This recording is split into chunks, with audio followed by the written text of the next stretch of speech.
College, शहर गांव, professional हो, किसान हो, टीचर्स हो, स्टूडेंट्स हो या फिर बेरोजगार, आजकल एक ट्रेंड चल चला है अलग तरह से कमाने का।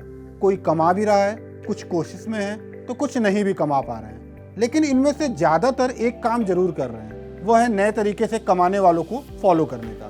इनमें जो नाम सबसे ऊपर आते हैं उनमें नितिन कामत, अनंत देशपांडे, रवि हांडा, अश्विनी नागपाल, ध्रुव राठी, विवेक आत्रेय और राजन सिंह जैसे हैं। अब आप सोच रहे होंगे आखिर ये करते क्या हैं, कैसे ये कम समय में ऊंचाइयों पर पहुंच गए, आखिर इन्होंने किस तरह के स्ट्रगल को जिया और आज वो हमारे सामने एक इन्फ्लुएंसर के तौर पर है। तो बात नितिन कामत की ही कर लेते हैं।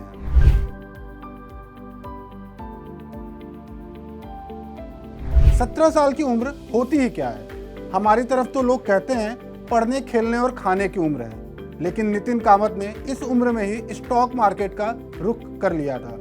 जब लोग गुल्लक और दूसरे सेविंग्स की तरफ देखते हैं, नितिन उस छोटी सी उम्र में पेनी स्टॉक्स की तरफ देख रहे थे। अब आप ये सोच रहे होंगे ये पेनी स्टॉक्स क्या होता है। तो पेनी स्टॉक्स का मतलब 10 रुपए, 20 रुपए या उससे कम वैल्यू के स्टॉक्स, और इन्हीं छोटे छोटे स्टॉक्स से वह धीरे धीरे आगे बढ़ते गए। अगले 3 साल में वह स्टॉक मार्केट की एक अलग समझ बना चुके थे।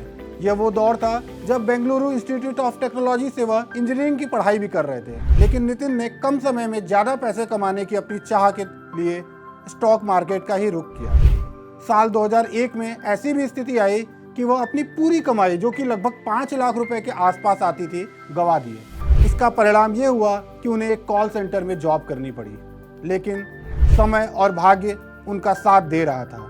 एक अमेरिकी बेस्ड कंपनी ने उन्हें अपना स्टॉक पोर्टफोलियो मैनेज करने का काम दे दिया।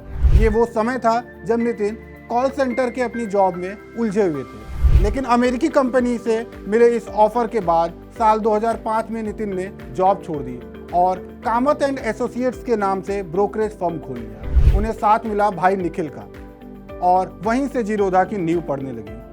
धीरे धीरे दोनों अपनी कंपनी को आगे बढ़ाते गए और 2013 में एक टेक एक्सपर्ट कैलाश नाथ ने उनकी टीम को ज्वाइन कर लिया। उन्हें एक टेक मास्टर के रूप में जाना जाता था और उन्होंने जीरोधा को एक नई पहुंच और नए लोगों तक पैड बनाने में मदद की। बाकी तो इतिहास है।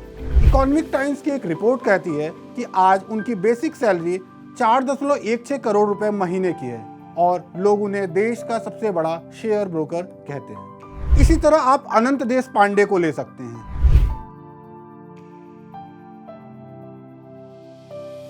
हम में से बहुत हैं जो अपना एक गोल निर्धारण करते हैं, लेकिन ये बहाने के पीछे खुद को छिपा ले जाते हैं कि हमारे परिवार की परिस्थिति ऐसी नहीं थी या फिर हमारे समाज का ताना बाना ऐसा नहीं था। लेकिन इन्हीं के लिए अनंत देशपांडे एक मिसाल के तौर पर हैं। एक कंजर्वेटिव मराठी परिवार और बिना किसी फाइनेंशियल बैकअप के भी उन्होंने खुद को आगे बढ़ाया। साल 2009 में जब दुनिया आर्थिक मंदी से गुजर रही थी, अनंत उस समय कॉलेज में थे। उनका कैंपस प्लेसमेंट भी हुआ, एक अच्छा ऑफर भी मिला, लेकिन आर्थिक मंदी का नतीजा ये रहा कि उनकी जॉब नहीं लग पाई। ऐसे में अनंत एक कॉल सेंटर में काम करने लगे और बच्चों को ट्यूशन पढ़ाने लगे, लेकिन उनका गोल सेट था।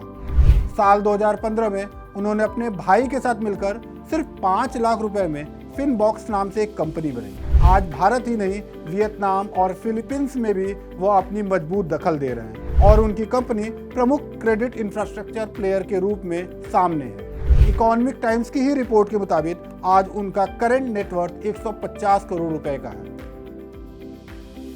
जब बात हम ऐसे इन्फ्लुएंसर की ही कर रहे हैं, तो विवेक आत्रेय का भी नाम उसमें छूटने वाला नहीं है।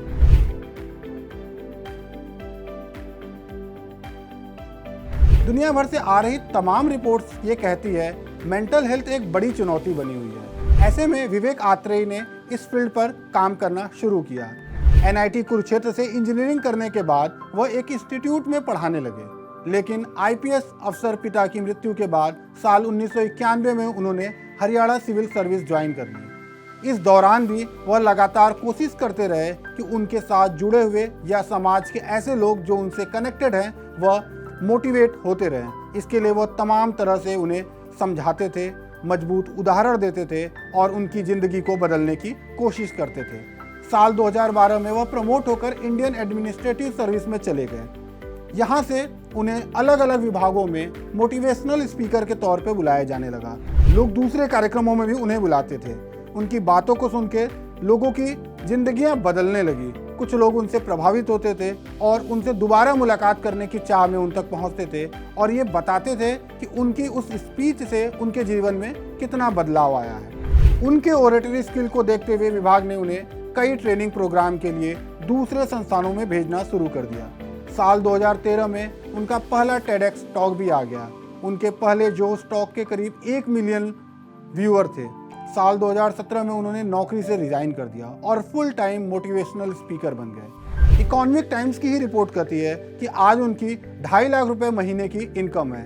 वह 8 टेडएक्स कर चुके हैं, 5 जोश टॉक्स कर चुके हैं, 4 किताबें लिख चुके हैं और करीब 10,000 से ज़्यादा यूट्यूबर सब्सक्राइबर हैं। हम ऐसी ही दूसरी कहानियों के साथ आपसे मिलते रहेंगे। तब तक के लिए नमस्कार।